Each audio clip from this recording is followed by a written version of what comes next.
और अब हमारी खास पेशकश। एक तरफ जहां पूरे देश में कोलकाता में महिला डॉक्टर के साथ रेप और बर्बर हत्या को लेकर गुस्सा है, वहीं दूसरी तरफ मेडिकल प्रोफेशन से जुड़े लोगों की मेंटल हेल्थ भी एक चिंता का कारण बनी हुई है। नेशनल मेडिकल कमीशन यानी एनएमसी ने डॉक्टर और फैकल्टी के मानसिक स्वास्थ्य को लेकर एक ऑनलाइन सर्वेक्षण कराया। इस रिपोर्ट में जो बातें निकलकर सामने आई है वो हम आपको बताते हैं कि क्यों यहाँ पर जो मेडिकल प्रोफेशन से जुड़े हुए लोग हैं उनके मानसिक स्वास्थ्य चिंता का कारण बने हुए हैं। मेडिकल छात्र यहाँ पर गंभीर डिप्रेशन के शिकार पाए गए हैं, सर्वे में निकलकर सामने आए हैं। आत्महत्या जैसे कठोर कदम उठाने को भी वो तैयार हुए हैं और 5 सालों में 122 मेडिकल छात्रों ने आत्महत्या की है। एनएमसी ने नेशनल टास्क फोर्स एक बनाई थी और एक सर्वे उसके द्वारा कराया गया, जिस सर्वे में 25,590 यूजी छात्र उसमें शामिल थे। उस सर्वे में अंडर ग्रेजुएट, इसके अलावा 5,337 पोस्ट ग्रेजुएट छात्र उनको शामिल किया गया इस सर्वे में। साथ ही जो मेडिकल फैकल्टी है उसको भी सर्वे में शामिल किया गया, जिनकी संख्या 7,035 थी और जो पार्टिसिपेंट्स थे, प्रतिभागी थे, उनकी पहचान इसमें गोपनीय रखी गई। तो एनएमसी की जो टास्क फोर्स है, जो सर्वे उसने किया है, उसमें क्या कुछ निकलकर उस सर्वे में आया वो भी हम आपको बताते हैं। उस सर्वे में जो बातें आई हैं कि 28% यूजी यानी अंडर ग्रेजुएट और 15.3% पोस्ट ग्रेजुएट मेडिकल छात्र मेंटल हेल्थ डिसऑर्डर से पीड़ित है। कहीं ना कहीं मानसिक रूप से उन्हें कोई ना कोई बीमारी या परेशानी है। 16% यूजी के छात्र, अंडर ग्रेजुएट छात्र, 31% पीजी छात्रों ने आत्महत्या के बारे में सोचा। ये एक गंभीर विषय है, ये जो इस सर्वे में निकल के बातें आई हैं। साथ ही मेडिकल कॉलेजों में मानसिक स्वास्थ्य सेवाओं की पहुंच कठिन है। ये बात भी पता चली कि अगर कोई इस तरीके की प्रॉब्लम को फेस कर रहा है और वो अगर कंसल्ट करना चाह रहा है तो मानसिक स्वास्थ्य सेवाओं की पहुंच एक कठिन है, उन तक पहुंचना। 19% यूजी छात्रों ने पहुंच को दुर्गम माना, यानी वो अगर चाहें भी तो उनके लिए उस सेवा का उपयोग करना एक मुश्किल काम होता है। 19% ने सेवाओं की गुणवत्ता को खराब माना, यानी अगर वो फैसिलिटी भी मिल रही है तो उसकी गुणवत्ता को लेकर भी सवाल है। 41% पीजी के छात्र मदद मांगने में असहज महसूस हुए। कई कारण इसके हो सकते हैं। 44% छात्र पहचान जाहिर होने के डर से मदद नहीं मांगते। अगर कोई मेंटल डिसऑर्डर, कोई प्रॉब्लम्स हो रही हैं तो कई छात्र इसलिए नहीं मदद मांगते कि उनकी पहचान उजागर हो जाएगी और सोसाइटी में वो जिस तरह का प्रेशर आगे जाके फेस कर सकते हैं, इस डर से वो मदद नहीं लेते हैं। मदद मांगने में कलंक भी एक बाधा, यानी कि सोसाइटी का प्रेशर भी इस मामले में देखने को सामने आया। जो टास्क फोर्स बनी थी, जिसका गठन किया एनएमसी ने, उसकी जो सिफारिशें, जो रिकमेंडेशन सामने आई है वो भी आपको हम बताते हैं। इसमें कहा गया है कि रेजिडेंट डॉक्टर सप्ताह में यानी एक हफ्ते में 74 घंटे से ज़्यादा काम ना करें। दूसरी बात कही गई है कि लगातार यानी एक साथ 24 घंटे से लंबी ड्यूटी ना हो। तीसरी बात, बाकी के 5 दिनों के लिए 10 घंटे की शिफ्ट होनी चाहिए और सप्ताह में 1 दिन की छुट्टी मिलनी चाहिए। रोज़ाना 7 से 8 घंटे की नींद ले पाएँ। ये वो सिफारिशें हैं जो यहाँ पर टास्क फोर्स की निकलकर सामने आई हैं। हमारे साथ खास मेहमान हैं डॉक्टर अनिल कुमार जे नायक, जो कि सेक्रेटरी जनरल हैं इंडियन मेडिकल एसोसिएशन के। डॉक्टर अनिल, बहुत बहुत शुक्रिया हमसे जुड़ने के लिए और इस अहम मुद्दे पर चर्चा करने के लिए। ये जो सामने आया है सर्वे, जो रिपोर्ट सामने आई है, डॉक्टरों की सुरक्षा को लेकर काफ़ी बात हो रही है, हम जानते हैं। एनएमसी की जो टास्क फोर्स के सर्वे है उसमें डॉक्टर्स, मेडिकल स्टूडेंट्स की मेंटल हेल्थ को एक गंभीर चिंता निकलकर सामने आई है। डॉक्टर ही परेशान होंगे तो सर कैसे मरीजों का इलाज करेंगे? आप इस सर्वे को लेकर जो बातें निकलकर आई हैं क्या कहेंगे? Thank you NDTV. एंड खास तो ये बात है कि ये सर्वे है वो सही है, फिगर उसमें थोड़ी कम है, उससे ज्यादा लोग डिप्रेशन एंजाइटी के शिकार होते हैं।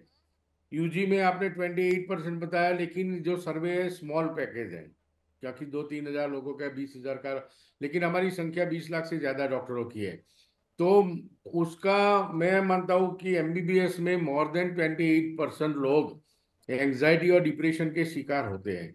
और पोस्ट ग्रेजुएशन में जो फिगर बताया गया है 15%, वो भी बहुत कम है। क्योंकि एक तो समाज का प्रेशर होता है, मेडिकल में एडमिशन लो, मेडिकल में एडमिशन लिया, फिर पोस्ट ग्रेजुएशन के लिए भी स्ट्रेस होता है, बड़ी बड़ी किताबें होती है, बड़ा बड़ा सब्जेक्ट भी पहले हम पढ़ते थे 9 सब्जेक्ट थे, अभी 17 सब्जेक्ट हो गए हैं। सब्जेक्ट भी इतने बढ़ गए हैं, प्रेशर भी इतना बढ़ गया है। और उसकी वजह से यूजी में है, और यूजी में पढ़ते पढ़ते उनको नीट पीजी का भी स्ट्रेस होता है कि नीट पीजी में अच्छे मार्क लाएंगे तो ही पोस्ट ग्रेजुएशन करवाए। पोस्ट ग्रेजुएशन करते करते वार्ड का टेंशन, हॉस्पिटल का टेंशन, और फिर नीट सुपर स्पेशलिटी का टेंशन, तो स्ट्रेस ज्यादा है।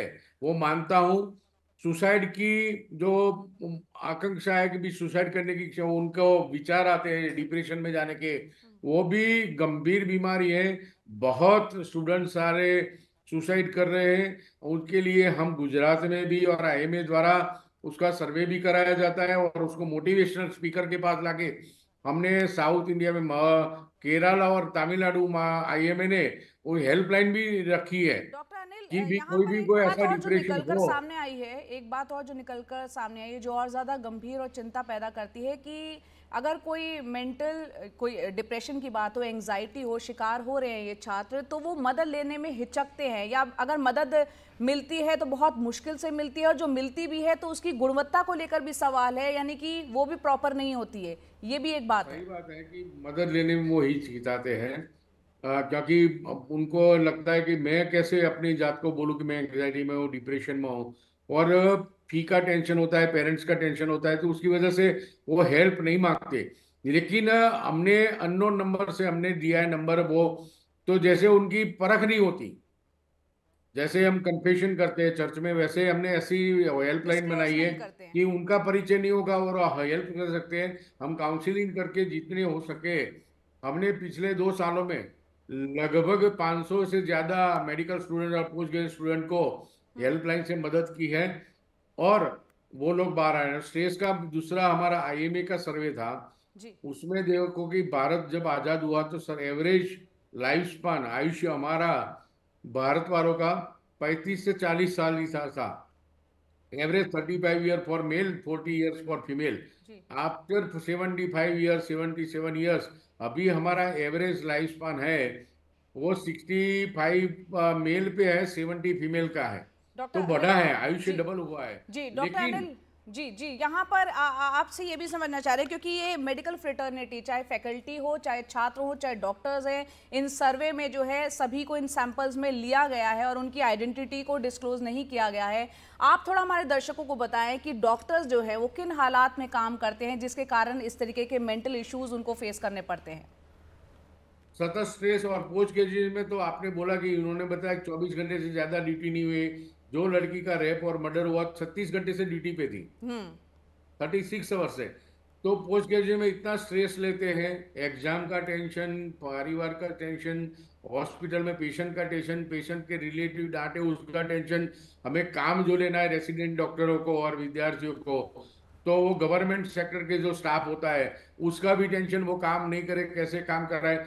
तो सभी प्रकार से इस टेंशन से बाहर आते हैं। जी। और पास होने के बाद भी जो प्राइवेट प्रैक्टिस में जाना, वहां सब जाना, तो इतना इन्वेस्टमेंट, मेडिकल की फी, ये सब इतना बड़ा स्ट्रेसफुल लाइफ है कि डॉक्टर की एवरेज आयुष्य आम आदमी से 10 साल कम है। ये हमारा तो सर्वे बहुत है। मेंटल स्ट्रेस जो है डॉक्टर्स भी झेल रहे होते हैं और साथ ही मरीजों का भी इलाज कर रहे होते हैं। इस बात को साफ तौर पर एक हमारे जो दर्शक हैं वो भी समझ पा रहे हैं। डॉक्टर अनिल, बहुत बहुत शुक्रिया इतने संवेदनशील तरीके से इस मुद्दे को बताने के लिए। तो यहाँ पर जो सिफारिशें भी की गई हैं टास्क फोर्स की तरफ से, उसमें लगातार 24 घंटे से लंबी ड्यूटी डॉक्टर्स की यहाँ पर नहीं होनी चाहिए और एक दिन छुट्टी भी उनको मिलनी चाहिए, और तमाम बातें यहाँ पर कही गई हैं।